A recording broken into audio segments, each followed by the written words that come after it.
The following podcast has been rated PGN. Parental guidance is neglected.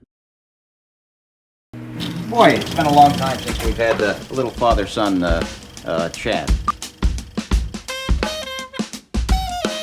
I am your father. Father, if you can hear me, I failed. Don't let your mother smell that beer on your breath. She'll take it out on me. I'm here with my dad. I know what you're gonna say, son. And you're right. You're right. Who is your daddy and what does he do? I've abandoned my boy! Hello, everybody, and welcome back to Parental Guidance Neglected, the only podcast you'll ever need. Studies have come out. They're saying that this is the only one. There are too many. We're cutting down a bit, and they're leaving this one online, though. So that's good news for us. Yeah. Hopefully good news for you guys. Yeah. This is the PGN podcast. This is two generations talking movies. Me here and Gen Z, and my father there, who's what do they call your generation, Dad? Is it the ancients? The hippie, the founders? Yes, get all your old man jokes. I had a birthday this month, and I'm now 56 years old. Which means technically I am closer to 60 than I am 50. And yep. I'm not very happy about that at all. So, does 50 feel like just yesterday? No, because how old were you when you were when I was 50? You were. That was 6 years ago. So what? You were just you were getting ready to drive 15? A car. Yeah. 15, about to be 16, yeah. Yeah, those were tough. Those were your high school years where you those were tough. You rebelled. I was running with a rough and tumble crowd. Yeah, of wrongdoers, water polo players and film kids. Yeah, it was like, it's touch and go. It was very much like you were like the Bikeriders. If you've seen it was we had to go through that. It's a lot like we had to go through your cycle period. Your right, my motorcycle phase. Jackson and I, when we did our show last week or week before, that was our longest episode ever. That was like for anyone who sat. Yeah, we had a. Yeah, we had feature film length. We had a lot of catching up. So for anyone who listened to that entire thing, one, hats off to you, because I can't listen to myself more than 5 minutes, and two, thank you. For doing that. So we're going to be tight today just because we're on tight schedules. We don't have nearly as many films to talk about. We're going to talk about a couple big new films that are in the theaters. Jackson has an advanced review of Yorgos Lanthimos' new film, Kind of Kindness. Is it Kinds or Kind? It's Kinds. Kinds of Kindness. And we'll also be talking about the Bikeriders and Inside Out 2 and Jackson's Art House Corner, as well as I saw a couple really, really good streaming movies. Because it seems like all the best films out there go to streaming in summertime. Because that's really a telltale sign that a movie's going to be good. So there's been a lot of buzz online right now because obviously Netflix has been a little bit stingy with who they're working with nowadays. They've been declining a lot of big names like David Lynch and things like that of any future projects. Ooh. But Dad, good news for everyone. They are throwing $300 million into another Russo brothers project, who infamously had their big hit with The Gray Man, which me and you I think loved. Yeah, not a fan. Ryan Reynolds' film. They're giving him three. Ryan Reynolds. Ryan Gosling. No, it was Ryan Gosling and Chris Evans. Evans, yes, yeah. Which was supposed to be the tentpole for like there was going to be spin-offs in The Gray Man in Africa. Well, they're doing another one, a sci-fi with Millie Bobby Brown. So everyone strap in for that. Well, it's good. $300 million monster of a film coming to theaters soon, hopefully. Maybe not theaters. I guess just straight to home. Because it's Netflix. I've always wanted to see Millie Bobby Brown in something kind of science fiction oriented. She hasn't really done anything like that. Yeah, hasn't really done. Yeah.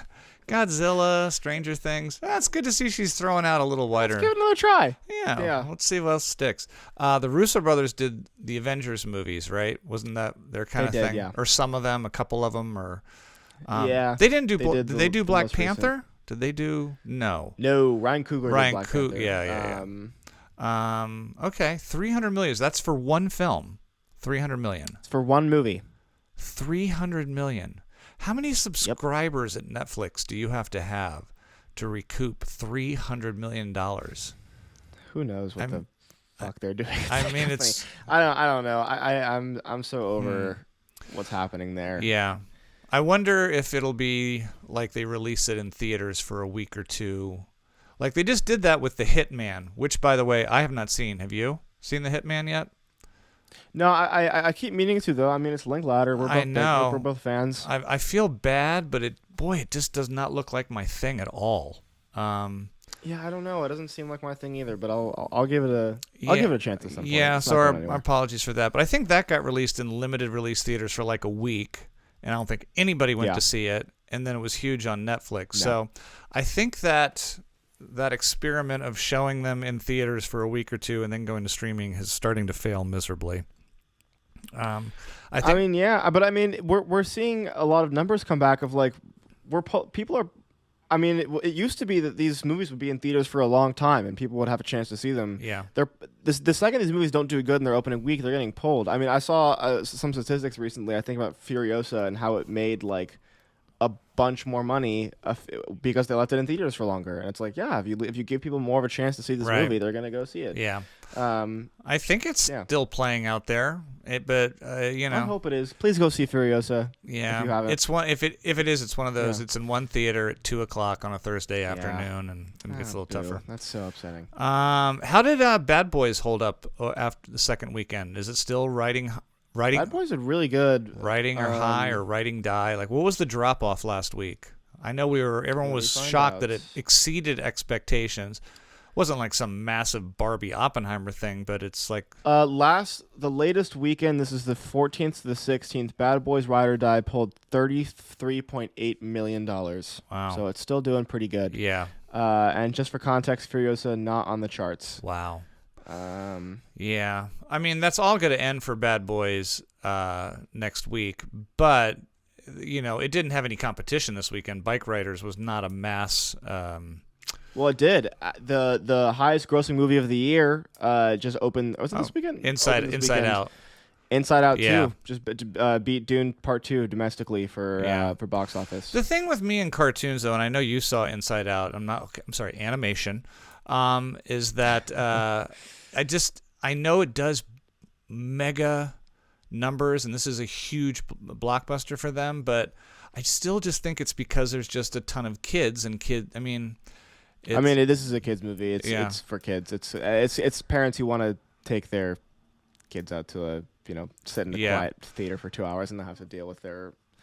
Well, it's we're talking about, so let's jump right into it. Jackson saw Inside Out 2 this weekend. I did not, because everyone knows my stance on animation. Unless Spider-Man is in the title, I probably don't go see it in the theaters. Whatever. It is I guess it's the long-awaited.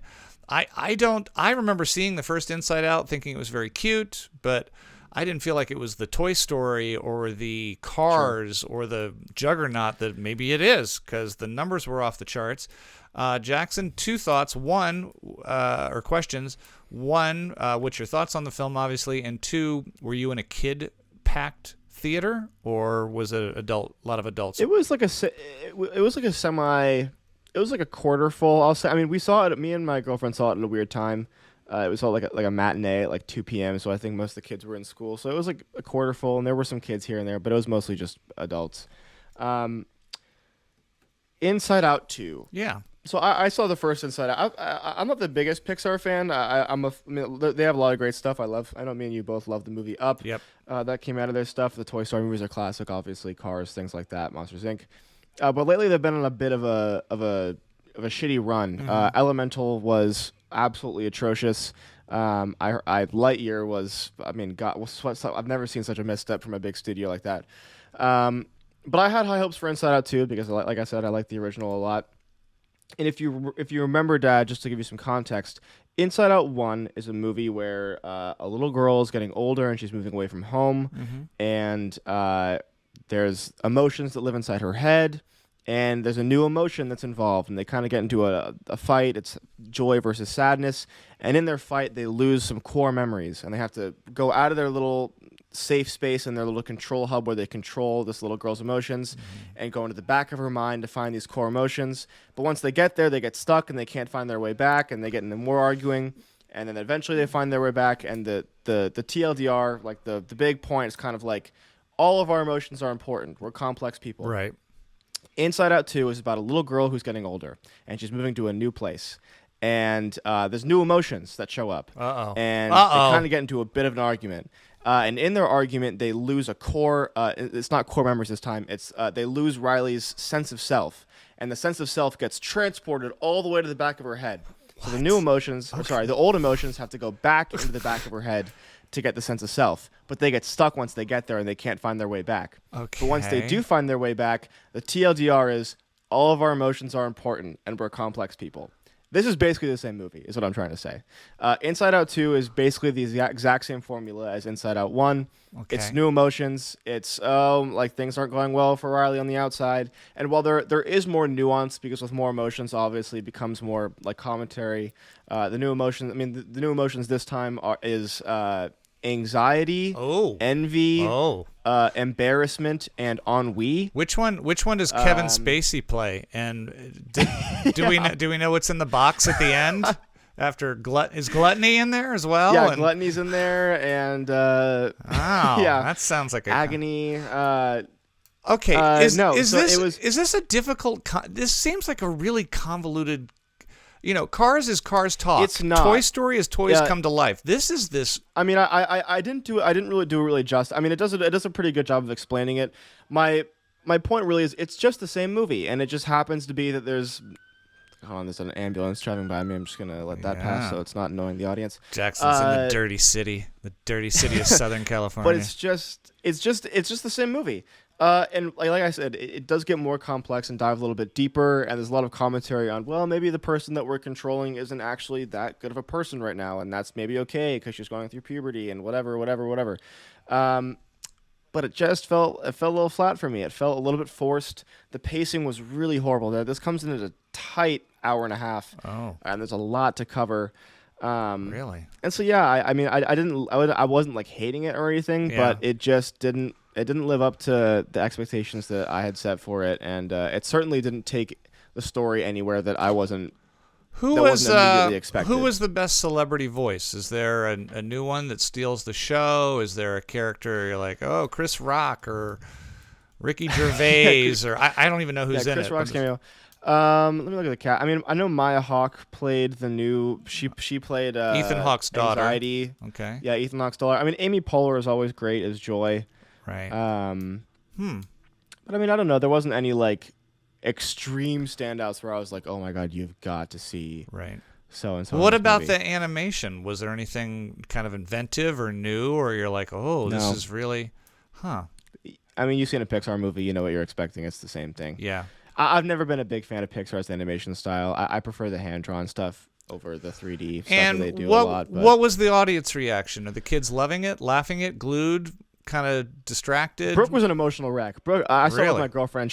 I think the first 5 minutes she started crying. Really? It's about an anxious teenage girl who's trying to navigate growing up. It struck a chord with her, and rightfully so. Right. I know. I think Killian saw it and cried too. It's that kind of movie, but I don't.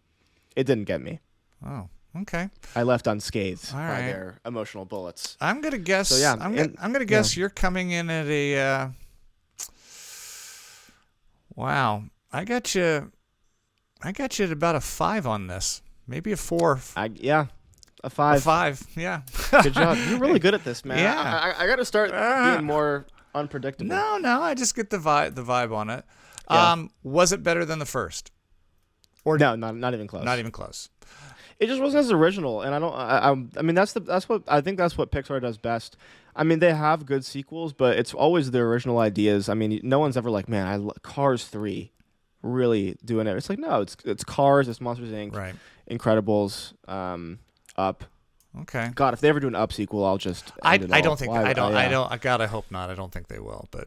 I'll even manifest all right. Well, Inside Out 2, it is the first big blockbuster of the summer. I think Bad Boys was kind of a medium hit. Now, I guess really the only question for Inside Out 2 is, does it have the legs to survive, Wolverine and Quiet Place? And then, of course, Despicable Me 4. Will that really eat into it? And I know, Minions. I don't know. So we'll wait and see. But Jackson, it sounds like it's right down the middle of the road. And if you want to take your girl and watch her bawl like a little baby, and then you can be... It's a good day movie. Yeah. And then you can be the chivalrous whatever. There it is. Yeah, we don't have a lot of films that we can get to argue over today because our schedules have just taken us on different roads to the theaters. I did mention next week's kind of a big weekend for films. 3 big ones that I want to see. A Quiet Place Day 1, I've already got my tickets for. I know Jackson's not as warm on that one. I will go see Horizon, the Chapter 1 of the Kevin Costner Western. I just have to find when I have 3 hours because that is a long film. And then the third one that's opening wide next week, I'm going to jump right into with Jackson because I'm very, very anxious to hear about Oscar winner Yorgos Lanthimos. Oscar nominee for Poor Things, which did garner an Academy Award for Emma Stone. Apparently, she is his Leonardo DiCaprio because this is her, second or third film with him, and they're already working on something else. Fourth going on 5. Yeah. His new movie is really not getting the buzz that Poor Things did. This is not really the time of year that you normally release Oscar bait movies.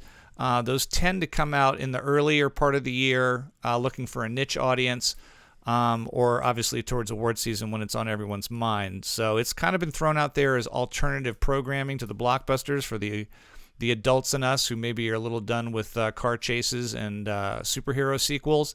It's called Kinds of Kindness. Jesse Plemons, who was fantastic in Civil War earlier this year, a mixed bag movie, and has been showing, he's just in everything, whether it's Killers of the Flower Moon from last year and Date Night. I mean, he's one of the best character actors out there. And then, of course, Willem Dafoe and a whole slew of other people as well.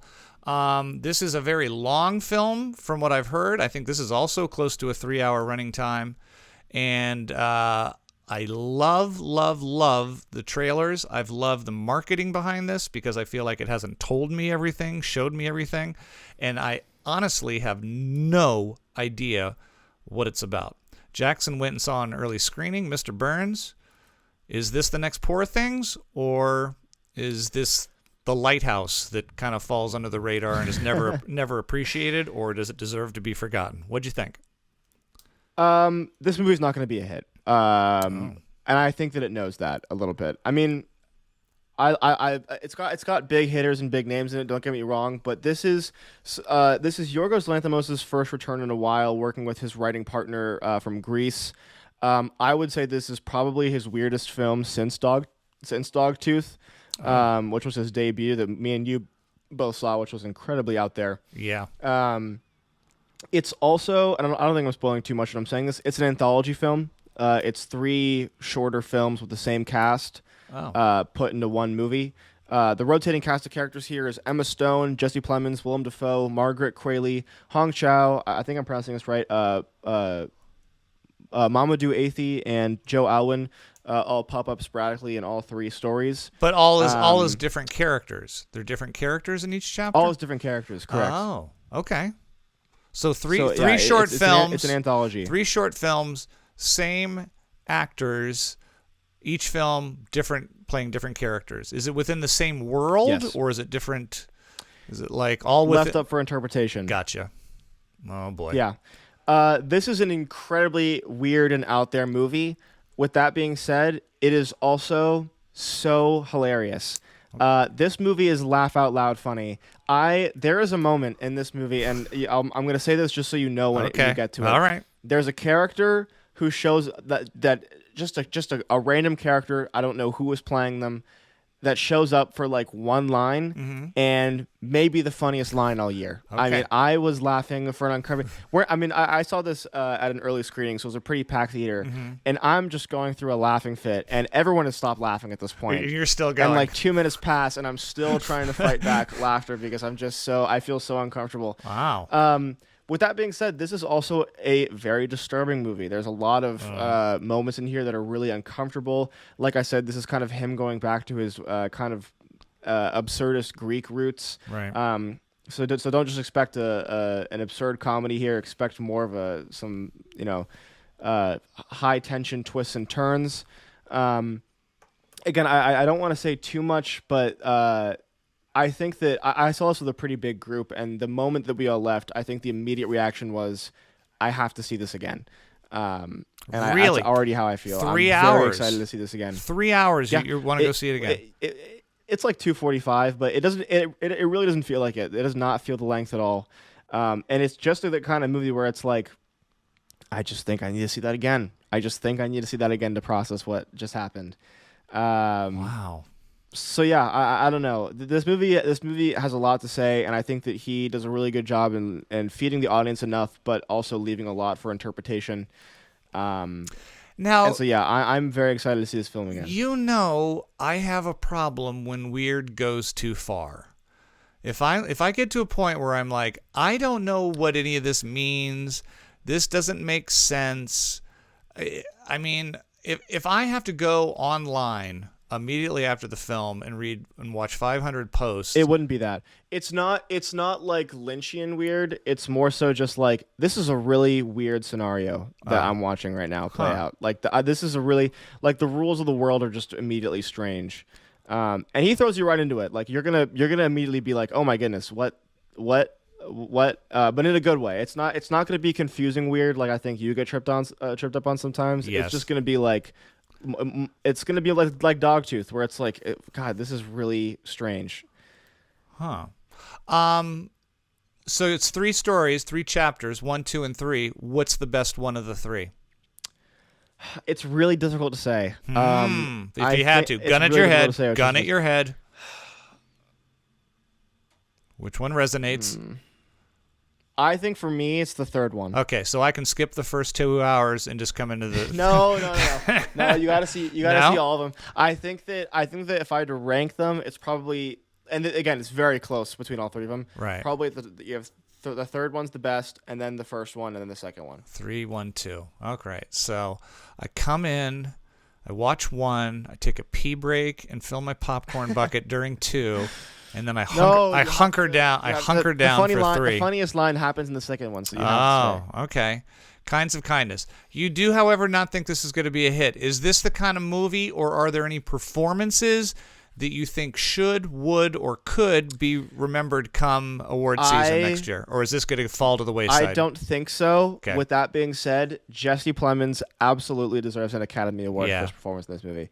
Everyone's great in this movie. Like, literally everybody is great in this movie. Yeah. Emma Stone is always fantastic. Willem Dafoe. I actually think that Mamadou Athie, again, I hope I'm pronouncing that right, has a really incredible performance in this as well. Who is that? What would I know them from? Do I know them from something else? It's a he? He was in... Yeah, he was in the Jurassic World movie. He had a small role. He's kind of new on the scene. Okay. He did one of the voices in Elemental, that movie that I was just talking about. I mean, he's done. I don't know. Hot new guy. It's the kind of person where I think you'd know him if you saw him. Gotcha. So maybe I'll send you a picture later. Jesse Plemons is going to win an Oscar. It's inevitable. He just has to find the right project. It's just either that. I hope it was this one because he is so. There are some line reads from him in this movie that I think rival, or I think pair well with. You remember that one scene when he's in Date Night where he's like, "How is this profitable?" He kind of gets into that territory sometimes in this movie, and it's really awesome. It's really great. I love that movie, Date Night. He is so freaking good. Is the cop next door neighbor? I mean, it is. If you have not seen Date Night, it is like one of the most underrated comedies of like the last 20 years. Sure. All right, well. Oh boy, Jackson, you want to see it again, so it's up there. I do. But I feel like this is going to be one of those where I'm going to give it this number, but I need to see it again, and there is a chance it could go higher.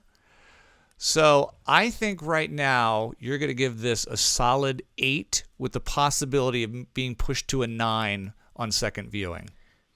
You are right on the nose because that is literally exactly what I was going to say.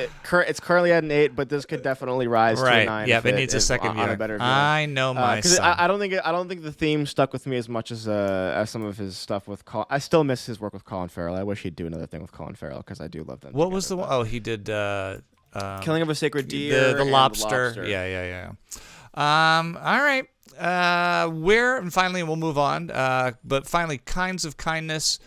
Best to least favorite Yorgos movie. Is it at the bottom right now? Is it right in the middle? Is it at the top?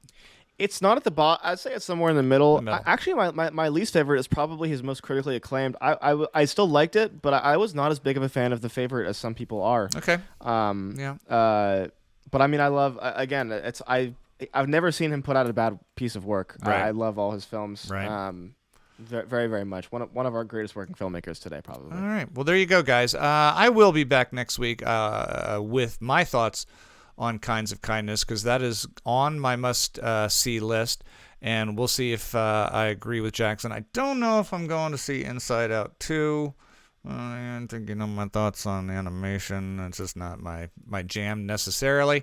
But we'll find out. It's the PGN podcast. Parental Guidance is Neglected. 2 generations talking movies. I'm going to go over a couple of the streamers that I saw, and and then we'll hit Jackson's Art House Corner, and then Bikeriders. Which is a movie that's a little bit under the radar, hasn't had a huge marketing campaign. It's another one, I think, kind of like Kinds of Kindness, that's trying to sneak in as a drama during a season where we're being inundated with sequels and reboots and whatnot. I saw 2 movies. In fact, I saw these before our last show, but it was running so long, I'm just going to push them till next time. I saw a streaming film on Amazon called Am I Okay?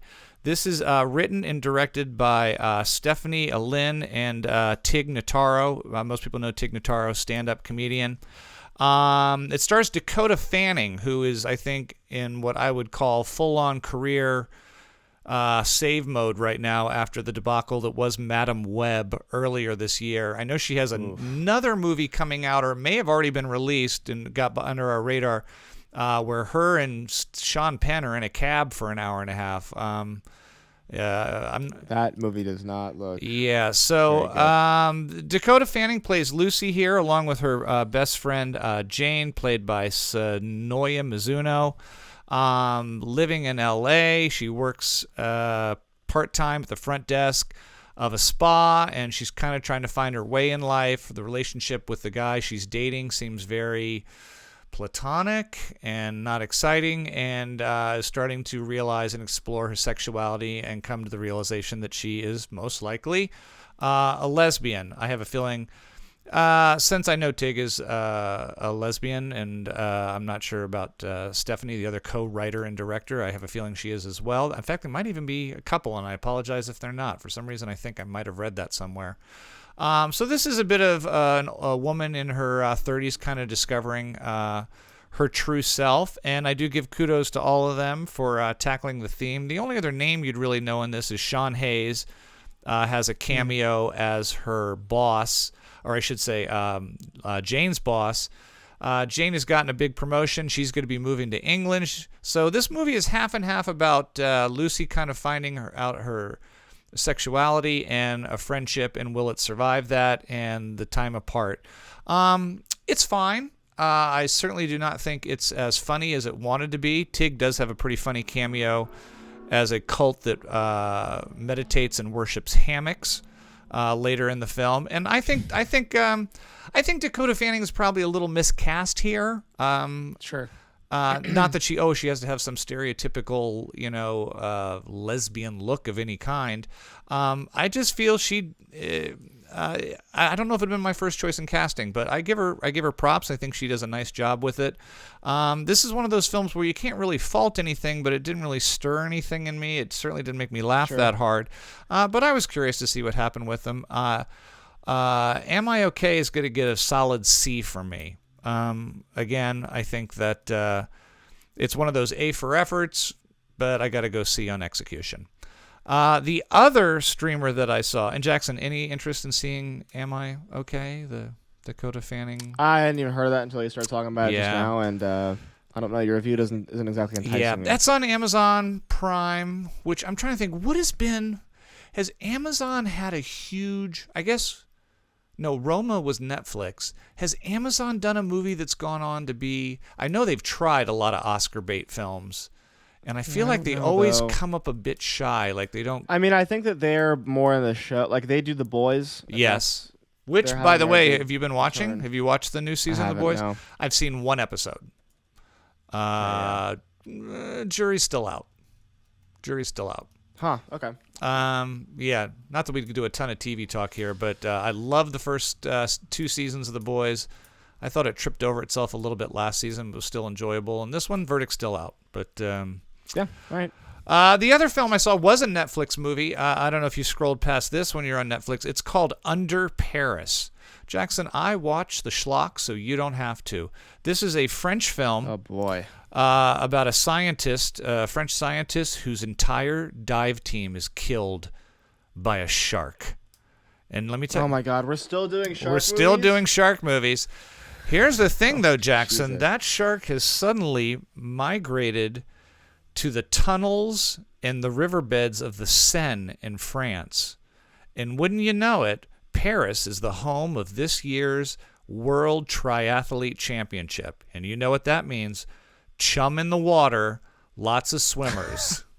Oh, God. Yeah, so we've got a giant shark. I don't know, maybe more than one shark. Here's the weird thing about boy. Here's the weird thing about Under Paris is there are times during the film where it's obviously trying to make a climate statement. There's a lot in here about, the things that we're doing to the planet are forcing wildlife to swim and go to parts of the world that they wouldn't normally, and they're figuring out a way to adjust. So there's this whole save the earth thing going on, but then it will cut away to really bad CGI shark attacks, and all the stereotypical Meg, a shark that somehow propels itself, that's shot from above out of the water, jumping 20 feet in the air to grab and bite off somebody in half. And there's obviously the big finale when the stage collapses and all the swimmers are running from the shark. It's called Under Paris. I tried to watch it have you done, this is hard. It's hard to watch. Of course, when I watch a foreign film, I want to watch it in subtitles. And I tried to do this, but something happens with Netflix and subtitles. I don't know what it is. Maybe I need to fix it. But it's like, not only does it give me the subtitles, it gives me the closed caption thing, and I can't turn it off. So I get what they say, and then I get murky water, ripples. Oh. Soft music starts I'll take a look next time I'm home. Maybe I can turn that off. Yeah, I'm like, whatever. That's super annoying. Yeah, and then sometimes with like kind of actiony shark movies, there's so much action that I don't. If I'm distracted every 5 seconds to look down and it says help, or shark coming, or I'd rather watch the action or whatnot. I am investing way too much time in Under Paris. It's a D- for me. Woof. Why do they keep trying after Jaws? I don't know. I'm dying to know if this was a huge hit in France or overseas. I have no idea. Best shark movie since Jaws. What's not a bad film? You know what's not a bad film is that they've done like a million sequels and rip-offs of it. But the first one, I don't remember the name of it, where the couple is like floating out in the water, where they get somehow left. Remember they're diving and the boat leaves without them. Open Water. Was it called Open Water? Maybe. I don't think I ever saw that. Yeah, it's just a guy and a girl who like are floating out in the middle of nowhere. But that obviously in Jaws 3D. Yeah, right, of course. Because, dude, it's in 3D. It's in 3D. Have you seen it? It's in 3D. The shark literally jumps out at you. you. He really comes at you. Don't take the glasses off or it'll ruin everything. I think that's 2 streaming films that are, I don't know. Am I okay is okay, but avoid Under Paris at all costs. Before we get into Jackson's Art House Corner and then wrap things up with the Bikeriders, I do want to remind you next week, A Quiet Place, Day 1, Horizon, Costner's new movie. I'm sure Jackson will have seen some more stuff as well. I'll have my thoughts hopefully on Kinds of Kindness. But did you notice the artwork I have hanging behind me? For our audio listeners, my girlfriend for Father's Day made my dad a custom Oblivious poster. It's a TV, a prank show he used to host. Yeah. Back in the day before I was born. And he told me when he gets it, he said he's going to put it in my room because that's where he records the podcast. Yes. I don't know why you didn't take down the other posters, though, because he put his poster on top of the previously existing posters. Well, here's the thing. I went to, and then I was like, oh, what if this is his favorite poster of all the room? What if he's like, and then I was like, you can just take it down. It's fine. Yeah. Just take it down. Okay. Well, at first I was like, oh, and then like, I got to be careful with it. What if like I rip it and you're like, dude, you I mean, don't rip it. Well, I don't. It's just pull the safety pins out. Yeah, the little thumbtacks. All right, well, it's going to be there next week because I love it. It's so sweet of her. That is, of course, until Jackson moves back, and then he'll probably turn it around so my face is facing the wall, and then it'll just be it'd be like it's too weird having my dad stare behind me. Jackson, I know you curled up with some classics this week. I'm sure there was a Japanese underground sociological commentary on society that this week, not really. No. It was more of a theater heavy week for me. Well, that's probably what's good about this summer is you're not in class right now, so you're not being forced to watch. Well, not forced to watch, but you're not assigned to watch more obscure stuff. So. Everybody, it's our favorite part of the show. It's Jackson's pretentious art house corner. What did you take in this week, Burns? I'm gonna get the bummer out of the way. So I know this is ridiculous, and I can't believe I got sucked into this, but I somehow, Dad, got tricked into watching a movie that me and you both were not big fans of from a year or two ago. I got tricked into rewatching Tar. I thought that, you know what? Maybe you sat through Tar again. Maybe the director that I'm working with is one of his favorite films, and he said he wanted to use it as a tonal comp for our new film. Such a long movie. And so we sat down to watch Tar, and I was like, you know what? I really don't like this movie. Yeah. But I'll give it the time of day. I know a lot of people love it. Maybe I missed something on the first watch. Maybe. And I didn't. You didn't. I did not. No. I did not at all. This movie is really interesting because this is the way I described it to him when I was trying to verbalize why I didn't like it. It's like there's a bunch of little puzzle pieces that make up this movie. Yeah. But each puzzle piece is a part of a different puzzle. Yeah. Like they don't connect. Mm-mm. It's like a series of sporadic messages and like metaphors, but there is no bigger picture with this movie. It just is a series of events and isolated moments. Mm-hmm. It's just really hard to get over. I don't know why he chose a conductor for this movie, because there's many scenes where it's like mass protests happening outside of her book reading. Right. It's a conductor. For a conductor? Of all the people in the world that would have a mass protest. Have we had? Can we? Any either of us name a famous conductor since Leonard Bernstein? No. I don't think so. No. And so I just don't think this movie. I think it was a really interesting, very strange choice. Who was the director again? Why am I blanking? It was Todd Haynes. the actor. Todd Haynes. It was Todd Haynes. Yeah. No, is it Todd Haynes or no? No. It's Todd Field. Todd Fields. Yes. Tar is the Todd Field, who, by the way, invented Big League Chew. Fun fact. What? Todd Field invented Big League Chew, but not the same Todd Fields. Yeah, the same Todd Field. No, Big League. He's not old enough to have invented Big League Chew. Todd Fields, the director, invented Big League Chew. The actor turned director. What did he direct? Sorry, it wasn't him, but it was someone. He's like 50. Big League Chew was around when I was 4. You better fact check, young Jamie. It was. It was Big League Chew is an American brand of bubblegum made to resemble chewing tobacco.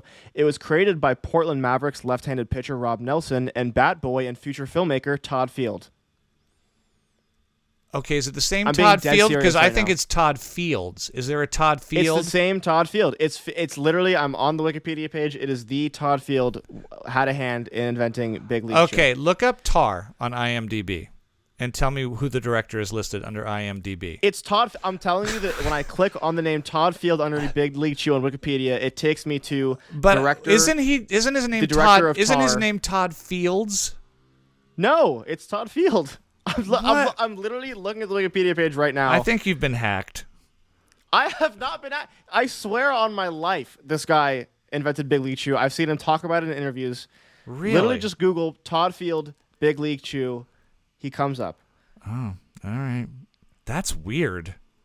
Dude, if Yes, I invited Todd Field, Big League Chew, I'd director of Tar, retire. an actor in Eyes Wide Shut.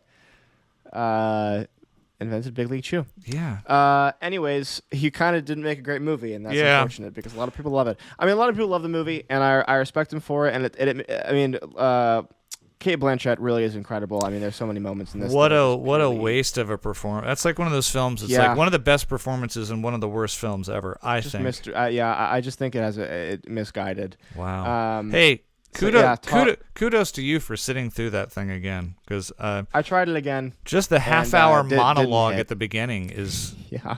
just excruciatingly Yeah. long. Tar for me gets a 3 out of 10. It's still a 3. Yeah. Didn't change. Good Still for a you. 3. Good for you holding your ground. Outside of that, I haven't seen any really other movies except for the 3 that I'm about to talk about that I saw in one day, and that's because You didn't me and my see all friends 3. decided to. You didn't see Well, all 3. We'll get to it. We'll get to it. Don't get ahead of myself. I'm mad at you about that. Me and my friends decided to do a Godfather day, where we sat down to watch all 3 Godfathers in one day, make some pasta, drink some wine, have a good time. And mind you, I had not seen the first. I'd only seen the first 2 Godfathers at this point, courtesy of my father. But it's been literally, I think, like 6 or 7 years since I saw the first 2 Godfathers. So I really didn't remember much from these. First off, if we ever redo our intro, we're going to do it with your voiceover, and I want it to be made some pasta, had some wine, sat down to enjoy a movie. That might have been your best line ever. So me and my friends made some pasta, That's great, had some yeah. wine, sat down, Some watched wine. some movies. All right, so the Godfather trilogy, huh? And you wanted to do it back to back to back. Back to back to back, all in one day. I mean, what is there to say that I can't already? The Godfather Part 1. I mean, it's an incredible film. Yeah. Francis Ford Coppola, Marlon Brando, Al Pacino, James Caan, Robert Duvall, Diane Keaton. What are you gonna do about it? I think that my one complaint with this is that, while Part 2 does really fix a lot of this, but Part 1 really does not lend a lot of time to the female characters, and I think that's a great disservice, especially when you have such big hitters like Diane Keaton. Yeah. And a Talia lot of them are Shire. just kind of left as flat. Yeah. Again, Part 2 kind of justifies this because it goes way more into depth of their relationship, especially with Diane Keaton. But I really wanted more out of their stories from Part 1. I feel like there's a lot of moments where I really wanted to see how the general family was reacting as opposed to just the big players. Right. With that being said, it's The Godfather. Yeah. Godfather Part 1 for me is going to get an 8. 8? 8? Movie's a solid 9.5 on your scale. Wow. Okay. Yeah. You're gonna Two- have to watch it again. Oh God. Godfather Part 2 is just an improvement in pretty much every category. Yes. I think that the most insane part of this movie to me is that, I mean, like I said, this movie has every big hitter in the book is involved in this movie. Al Pacino, Robert Duvall, Diane Keaton, and of course Robert De Niro, who plays the young Godfather.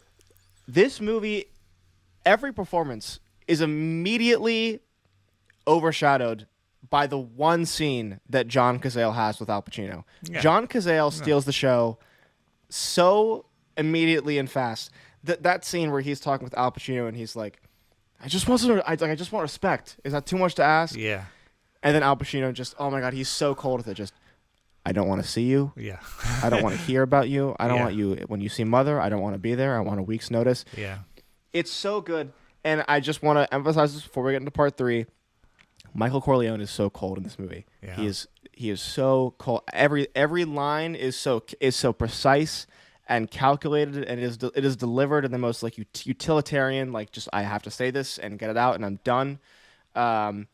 and I forgot how good this movie ended. I mean, like the ending where he's alone. I mean, we literally have a flash forward, like just a one shot flash forward birthday. of him.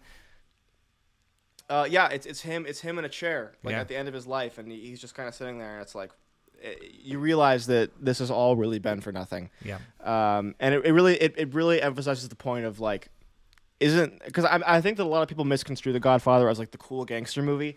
I think the point is just kind of like it's just all ridiculous. I mean, it's theatrical and it's family, but these people are dying. And it really hammers in that point of just like, yeah, but isn't this all really just stupid at the end of the day? And so The Godfather Part 2 for me gets a 9. Very close to a 10. Very close to a 10. But for me, it gets a 9. What? Come on. You Come can't on. split hairs here, man. Part 2 is a 10 plus. It's really close. Maybe on a rewatch later, it would be. God. It would be a 10. There's not a shot. There's not a frame. There's not a line given. I don't disagree that with you could fault. But 10s for me are reserved for those films that really like. Wow. Really affect me. Wow. That really affect me. Okay. And so it gets a 9. Okay. Then we watched The Godfather Part 3. You didn't, before we get to 3, you watched Godfather Part 2 the way it was meant to be seen, right? With the back and forth. Like some people, they did a recut where they took that bullshit of they took all the De Niro stuff. They show that first, then they did. I read about that after we saw it, and I think that's just ridiculous because all the cuts are made to fit together. I mean, it literally dissolves from Al Pacino into Robert De Niro, like purposely, obviously. Yeah. That was a debacle when they did that.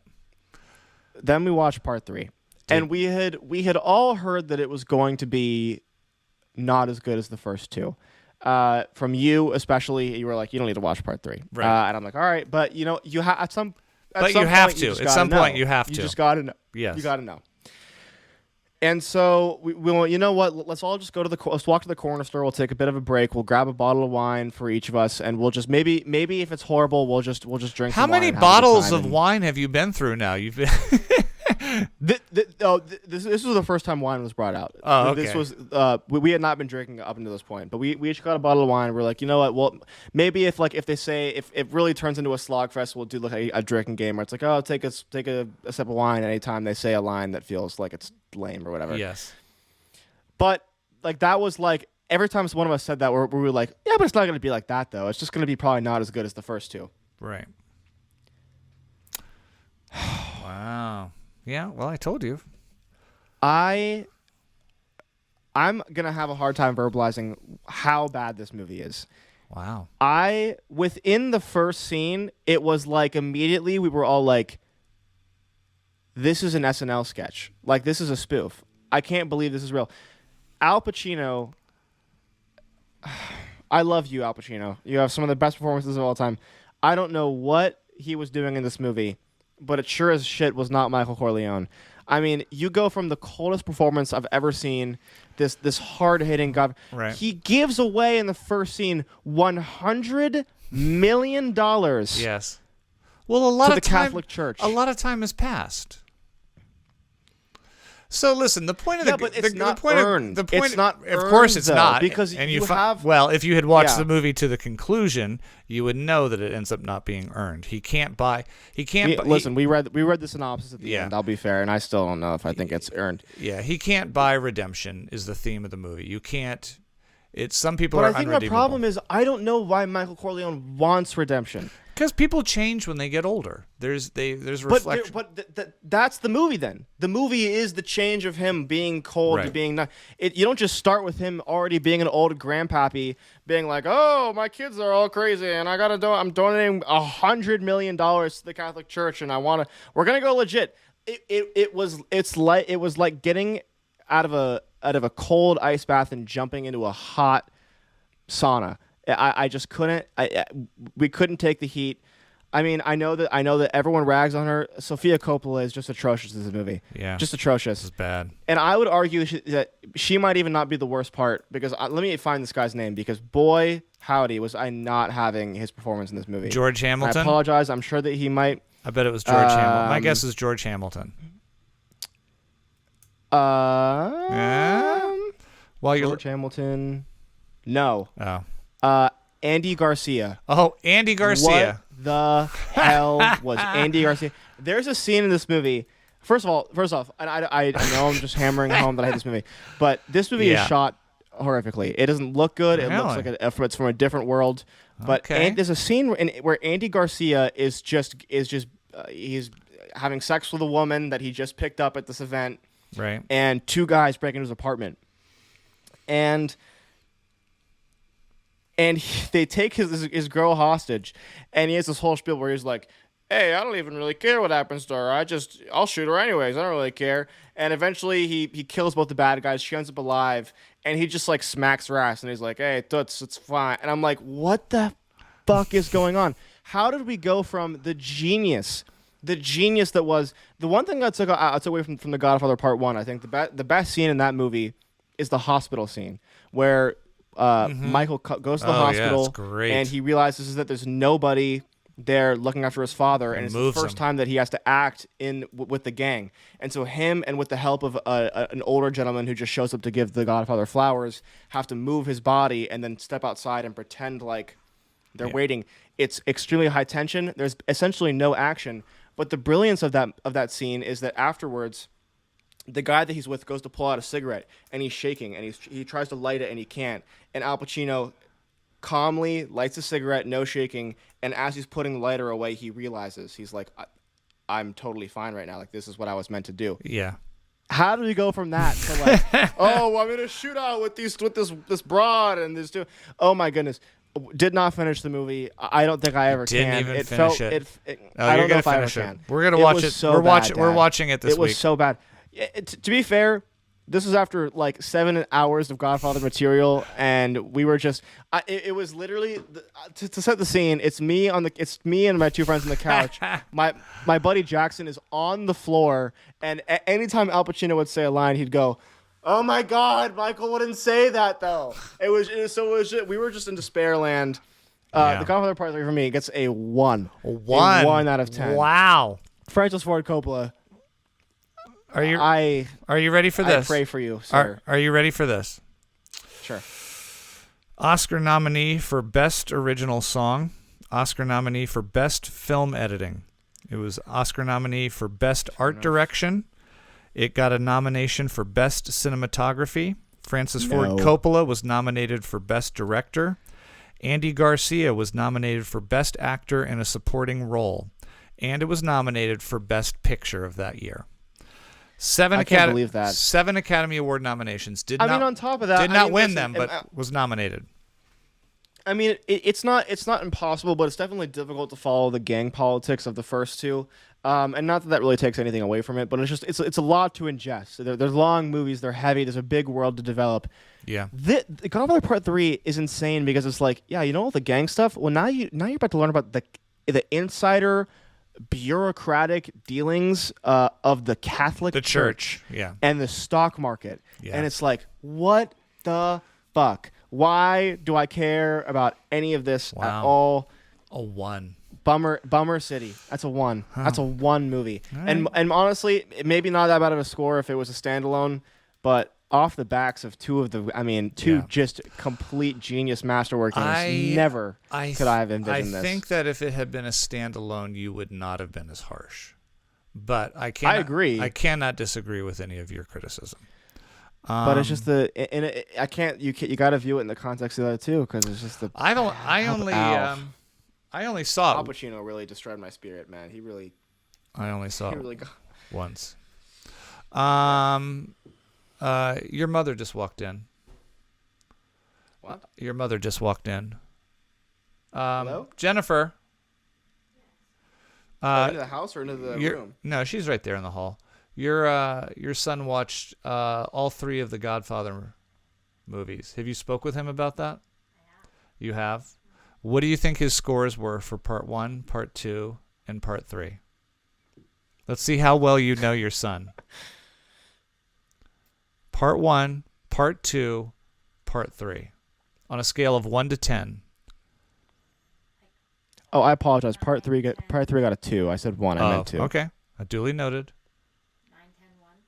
You're going 9 on Part 1, 10 on Part 2, and what on Part 3? A 1. A 9, a 2, and a 1. It's close. He's 892. Oh, I almost said 8'9". Can you believe that something created from our loins gave The Godfather Part 2 a 9 and not a 10? It's close. It's so we're splitting hairs here, folks. Yeah. He's got his own taste. She says you have your own taste. So, all right. Yeah, exactly. That's the point. There you have it. Okay. 2 generations. 2 generations talking movies. Once again, we will be back next week with reviews of new films before we get to our last movie. And we will also be back next week. We'll have a pick to give each other for a I hope you love it like I do. So Jackson will force me to watch something that he hopes that I love as much as he does, and vice versa.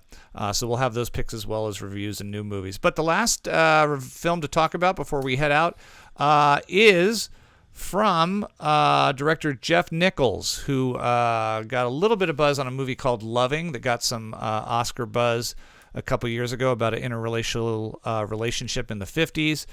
He also did a really kind of underappreciated underground sci-fi movie with Michael Shannon called Midnight Special. It's a really interesting watch, Jackson, if you ever get to see that. And Michael Shannon is in the Bikeriders. That's the film. Didn't he do Mud too? He might have done Mud. I don't know. Check it out, Ian. I think he did Mud as well. It's the Bikeriders. Along with Michael Shannon, the main 3 protagonists of the movie are Jodie Comer and Austin Butler, of course, of Elvis fame and the recent smash Dune, and Tom Hardy, the original Mad Max and Venom, not to mention a lot of other brilliant work that I'm not mentioning at the moment. The Bikeriders has been very much compared to the Goodfellas, and I believe that's a fair comparison on a few different levels. It tells the tale of what we will call a biker club that started back in the 50s, which was a group of men who liked to drink, liked to womanize, and liked to ride their bicycles, and the slow descent that a bike club back in that era turned into a biker gang dealing with drugs and violence and crime. It is written and directed, as I said, by Jeff Nichols. It is based on the book by a photographer who spent a great bit of time interviewing and photographing these guys in real life, and then told their stories in print. I think one of the most interesting casting choices of the movie is Mike Faust, who most people know from West Side Story and the brilliant Challengers from earlier this year.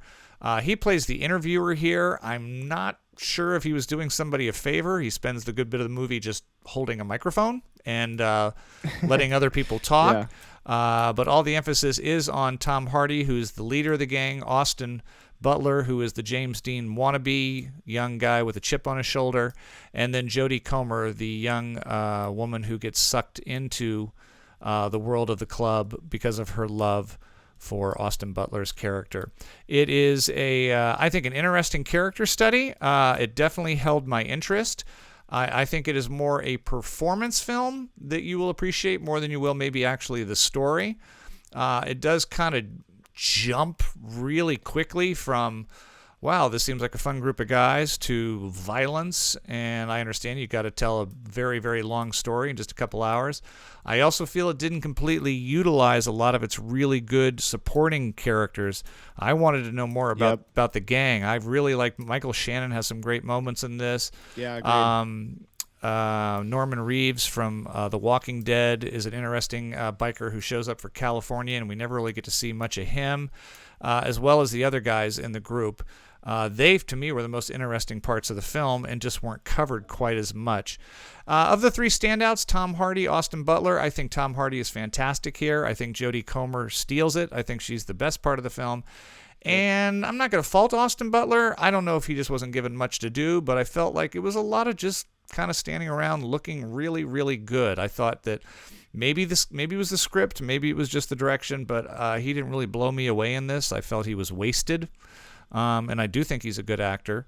So I'm kind of in the middle of the road with Bikeriders, but I think there was more here for me to like than there was dislike. But before I go on, what are your thoughts, Burns? Yeah, I think I have all the same critiques as you do, but I think I'm a bit harsh on it. I think that my big thing, I had two big takeaways. The first was that I think this movie drags a little bit towards the end. It does. It feels like it has a lot of scenes where it's like, all right, this is the end, and then you got another scene, and it's like, oh shit, this isn't the end actually. Yeah. And that was a big thing for me. For some reason, I also had a nightmare situation with this. Me and Brooke chose to see this at a theater we don't usually go to because the AMC near us doesn't have the reclining seats in all their theaters. They just have it in the Dolby ones. So we chose to see it at a different screening at a mall in Anaheim, which just happened to be, unbeknownst to us, right next to Disneyland. Oh. So it was a total nightmare getting in there. Yep. And then it turns out there was an event happening at the mall, so we were almost late. Just barely made it to catch the Nosferatu trailer, which I'll be honest is half the reason why I was there in the first place. And then the seats ended up being super uncomfortable anyways. There were the weird, like, you know, the ones that in the theater near us, the new one that like kind of half recline but don't really Oh, get I back hate there. that. I mean, like, either do it or don't. It's Don't like, have just give me the option. Don't I'm sick of half-ass this. the footstool, for God's sakes. Yeah, so it ended up being super uncomfortable, and by the end of it, I had kind of a headache. And so it ended up being a hassle, and I didn't let that affect my score though. Just something to add on. Yeah. That kind of I think enhanced the pacing issues towards the end. My biggest thing with this is I don't know why. And I'm trying to say this in a nice way. Yeah. I don't know why I would choose to watch this movie when I could watch Goodfellas instead, because I think they say the same thing. Yeah. Essentially. Mm-hmm. And while they do have very similar storytelling techniques, and I'm not here to accuse anyone of plagiarism because I don't think it's that. I think it's closer to homage. They're just very similar stories, and they tell their stories in a very similar way. And one of them just happens to be directed by Martin Scorsese and stars Ray Liotta. Right. And I'm gonna choose that one every time. Yeah. And so while I do appreciate what they were trying to do here, and I agree with the messaging, I didn't really feel much for this movie. And I think that I agree with you. A lot of that comes with a lack of focus on characters. A lot more focus on plot and scope and things like that. But I think really this movie just lost me when it just stopped elaborating on who these people were. Yeah. I mean, Michael Shannon's character, so interesting. Tom Hardy's character, so, like, all these characters were so interesting, and really all we're given about them and as far as backstory is like Michael Shannon's one monologue about Vietnam, and then just the voiceover that is given when they're first introduced. Yeah. But on top of that, we don't really know who these people are, especially Ben, like the main character, Benny. And maybe this is probably more purposeful, but he's kind of this mystery icon, and it's like I'm kind of curious on where this guy came from. I want to know more about him and his life and where he's going to go. And why is he? I don't know. Why is he so dedicated to this club? And exactly, because it's just kind of established like this is who he is, and it's like, oh, all right, but why? So I don't know. I wanted more out of the characters. I wanted more out of this film. Yeah, I think it ended up being too much about the. I think the film should more appropriately be called the biker gang than the Bikeriders, because I feel like we learn a lot about the gang, is not as much as we do the riders. I enjoyed it, I think, a little bit more than you did. I appreciate good performances. I don't think it's one you rush out to see, but I definitely think it's a good solid streamer when it comes out. The Bikeriders for me gets a B-.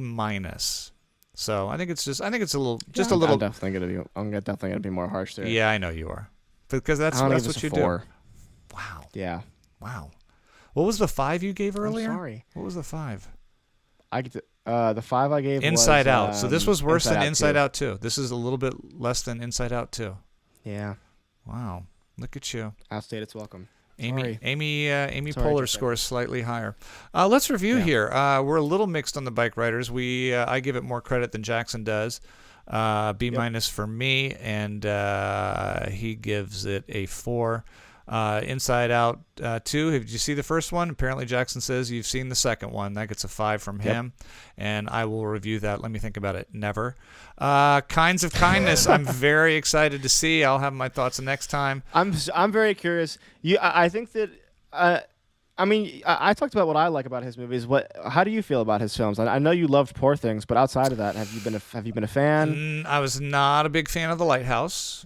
He didn't do The Lighthouse, so that doesn't really. Oh yeah, that's Robert Eggers. I'm sorry. Yeah. I really liked The Favorite. I did not like Killing of a Sacred Deer. that's my favorite pretty one. sure I've not seen The Lobster, and if I did, I think I turned it off. And and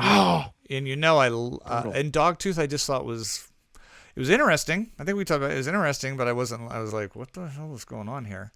And then I'm hoping that that you connect with the humor here. Yeah, and then Poor Things I loved. So Sure. But I have a feeling this, just from hear from you, I feel like this might be a little step backwards for me from Poor Things. Like I might go Maybe I think so too. And to be frank, I like Poor Things more, I think, than this, or maybe on par with this movie. But I'm hoping that the humor saves you here. Well, I'll let you know. I'll let you know here next time on the PGM podcast. Well, before we hit the big 2-hour mark again, let's wrap things up. Please follow my son, Jackson Burns, on social media at Jackson N. That's an extra N, Burns, and that N stands for Nancy. That's the name we gave him, Jackson Nancy Burns. Name. He's Government name dropped. He's on TikTok and the Instagram, and you can follow me at Regan.Burns on Instagram as well. And please make sure to follow PGN. That's Parental Guidance Neglected, PGN podcast on Instagram, and we'll try to post all that stuff on there with further reviews and this and that and that and this. All right, it's the middle of the day, and we're both yawning. How sad is that? Yeah, How sad? I haven't had my caffeine yet. I'm is that? I'm heading to the gym after this. All right, and I will see you. Yeah. Rumor is you're coming home for a day or two, and I'll get you in the gym, Yep. and we're going to work on your hip flexors. And why am I working on his hip flexors? That's our cliffhanger. Because I'm built like a 60-year-old man. That's why. We will discuss that more next time. Love you, buddy. Take care. Love you too. Bye, guys.